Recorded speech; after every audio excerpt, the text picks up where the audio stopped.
Want to make pen? You're at the right place. First, we'll add a cylinder and set the vertices to 16.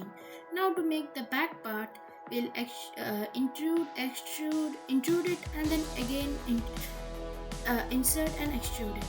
Now, and we'll smoothen the top a bit and bevel the corners to be more smooth. Now we'll make the pen part. We'll add multiple loop cuts to balance the topology. Then we'll extrude, scale, then again extrude, scale. Now it will look like a pen. Now we'll scale this part to make it a bit thick and bulgy.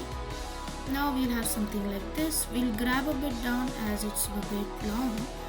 And now we have something like this. Now we'll balance the topology and scale a bit towards the grip to make it more easy to grip and to make it more relatable.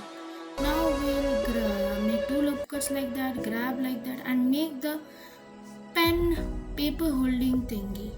Now we'll scale it and we'll shape it as an arrow pointing down. And now we're done with it.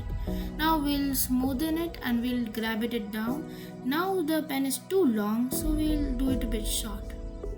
And we are done with our pen.